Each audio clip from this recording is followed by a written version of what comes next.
जय श्री राम। बहुत स्वागत आपका। बात करेंगे मई का माह किस प्रकार घटित होगा हमारे वृष राशि के प्यारे जातक जातिका के बारे में। अधिकतम देखा गया है कि जो हमारे वृष राशि के प्यारे जातक जातिका हैं, इनका कद मध्यम होता है। खुद को प्रसन्न रखना, दूसरे को प्रसन्न रखना बहुत अच्छा लगता है। इस बार विशेष रिसर्च किया है मैंने आपके बारे में, और मैं वह इस वास्तविकता में कहूं तो वृष राशि मेरे जीवन की प्रिय राशि है। मुझे ऐसे लोग बहुत पसंद हैं जो वास्तविकता में वृष राशि के होते हैं। आज ये वीडियो लंबी हो सकती है, थोड़ा सा ज्यादा रिसर्च किया है, तो मैं चाहता हूं वो सारी जानकारी विस्तार से आपको मिले, आप समझ पाए पहले कि क्या वास्तविकता में मेरी वृष राशि है भी या नहीं है। ये सारी जानकारी आज देंगे। वृष राशि कब बनती है? कृत्तिका नक्षत्र का पहला चरण वृष राशि, कृत्तिका नक्षत्र के 3 चरण, क्षमा चाहूंगा, कृत्तिका नक्षत्र के 3 चरण, रोहिणी नक्षत्र पूरा और मृगशिरा नक्षत्र के 2 चरण। ये 9 चरण टोटल, 3 कृत्तिका, 4 और 2 उसके मृगशिरा के, ये मिलकर के बनता है अगर बात किया जाए वृष राशि का। अब वृष राशि के जीवन का व्यक्ति किस प्रकार से होता है? दाता होता है। वृष राशि के जो जातक जातिका जो आप हैं, जिनकी मैं बात कर रहा हूं, आपसे कोई कुछ भी मांगे तो यही आपकी प्रॉब्लम है कि आप लोग मना नहीं कर पाते हैं। और रिजल्ट क्या मिलता है कि जो लोग ले जाते हैं वो ले जाकर के भूल जाते हैं, और बाद में जो ले गए हैं या ले गई हैं उनके कारण आपके संबंध खराब होते हैं। तो वृष राशि की जातक जातिका को दाता कहा जाता है। दाता होने के कारण अपनी चीजों को देना और उसके बाद वही दुश्मनी पाल लेना, इस प्रकार की परिस्थिति होती है।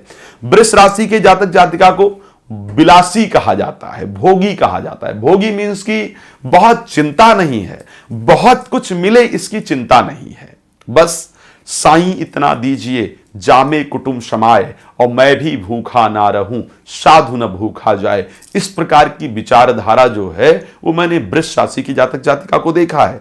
जो मिलता है उसमें संतुष्ट रहते हैं, उसमें प्रसन्न रहते हैं, बट एंजॉय लाइफ को करना चाहते हैं, खुश रहना चाहते हैं। ये जनरली वृष राशि की जातक जातिका के लिए होता है। अब कौन कौन सी घटनाएं अगर आपके जीवन में घटित हुई हैं तो आप ये समझें कि आपकी वृष राशि है, और जो मैं प्रेडिक्ट कर रहा हूं ये बिल्कुल सत्य आपके साथ घटित होगा।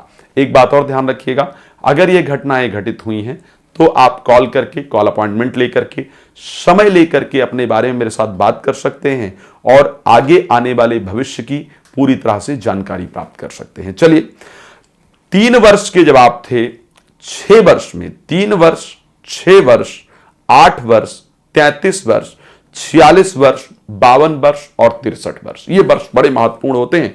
नोट कर लीजिएगा इसको, बेशक वीडियो शेयर करके रखिएगा ताकि जब इन वर्षों का ध्यान आए तो आप समझ पाएं।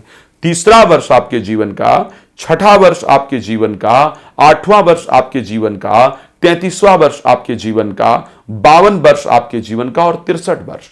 इन वर्षों के अंतर्गत जीवन में कुछ अच्छी परिस्थितियां होती हैं, साथ में कुछ खराब भी होती हैं। खराब क्या होती हैं? अग्नि से, लोहे से, 4 पैर वाले जानवरों से, सर्प से, इस प्रकार की परिस्थिति पैदा होती है कि हम जीवन में परेशान होते हैं, इनसे हमको खतरा इत्यादि होता है। रोग का भय रहता है, देवता के कोप से भय बना रहता है। और अगर चंद्रमा आपकी कुंडली के अंतर्गत शुभ हो, वो देखना थोड़ा महत्वपूर्ण है। अगर चंद्रमा आपकी कुंडली के अंतर्गत शुभ होता है तो ऐसी परिस्थिति में आपकी उम्र होती है 85 वर्ष, 85 ईयर, 85 वर्ष आपकी उम्र होती है। 6 मास और 7 दिन तक आप इस धरती पर अपनी जिंदगी को बिताते हैं। अब इन्हीं को कनेक्ट करते हुए हम मई महीने में एंटर करते हैं कि अगर इस प्रकार की परिस्थितियां, जिस वर्षों की हमने बात की है, इस प्रकार रहा है तो मई का माह मेरा किस प्रकार व्यतीत होने वाला है। मई में आप जो व्यस्तता रहेगी ना आपकी, वो रहेगी परिवार के साथ। मई में घर में मांगलिक कार्य का आयोजन होगा, अर्थ का आगमन होगा, धन खूब आएगा। मई महीने में परिवार के साथ समय व्यतीत करेंगे।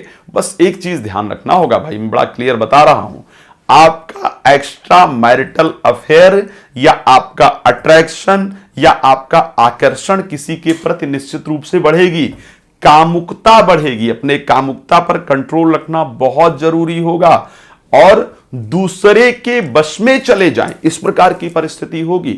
शुक्र और मंगल दोनों एक साथ 10 तारीख तक गोचर करने वाले हैं आपके सेकंड हाउस में, और सेकंड हाउस में इनका एक साथ गोचर करना 10 मई तक आर्थिक परिस्थिति को जरूर बढ़ाएगा। वैसे ये समय जो चल रहा है उसमें आर्थिक परिस्थिति आपकी बढ़ कहां रही है, पैसा आ बाद में रहा है, जाने की स्पीड पहले बन रही है। तो इस प्रकार की परिस्थिति, लेकिन मई का माह आपके लिए कुछ इस प्रकार की परिस्थितियां जरूर लेके आने वाला है, इसमें कोई दो राय नहीं है। साथ में अगर हम बात करते हैं तारीख 15 तक, जब सूर्य वृष राशि के अंतर्गत प्रवेश करेंगे, 15 तारीख से पहले अनावश्यक रूप से कहीं ट्रांसफर हो जाए, घर से बेघर होना पड़े, घर से बाहर रहना पड़े, परेशान होने का संयोग है। लेकिन 15 तारीख के बाद जब सूर्य आपकी राशि में गोचर करने आएंगे, इस समय पर परिस्थितियां आपके लिए बड़ी अनुकूल हो रही हैं। इस समय आपका मान सम्मान बढ़ेगा, पद प्रतिष्ठा बढ़ेगा, प्रॉपर्टी इत्यादि लेने का संयोग बनेगा और जीवन में प्रसन्नता प्राप्त होगी। साथ में जो आपके साथ लोग काम करते हैं या पारिवारिक लोग भी आपसे जलन करेंगे, आपको क्रोध पर बहुत कंट्रोल रखने की आवश्यकता होगी। इस प्रकार की परिस्थिति आपके जीवन के अंतर्गत रहेगी। पंचम भाव के स्वामी बुध और धन भाव के स्वामी बुध जाकर के गोचर कर रहे हैं 12th हाउस के अंतर्गत। अब बुध का जो 12th हाउस में गोचर है, साथ में बृहस्पति का है, आर्थिक रूप से धन आएगा तो, लेकिन वो साथ में जाएगा भी। विद्या अध्ययन के लिए विदेश जाने का बड़ा सुंदर संयोग है। इस समय में किया गया प्रयास विद्या अध्ययन के लिए आपको विदेश लेकर के जाएगा। उसके साथ साथ मित्रों की तरफ से धोखा प्राप्त हो, इस प्रकार का संयोग है।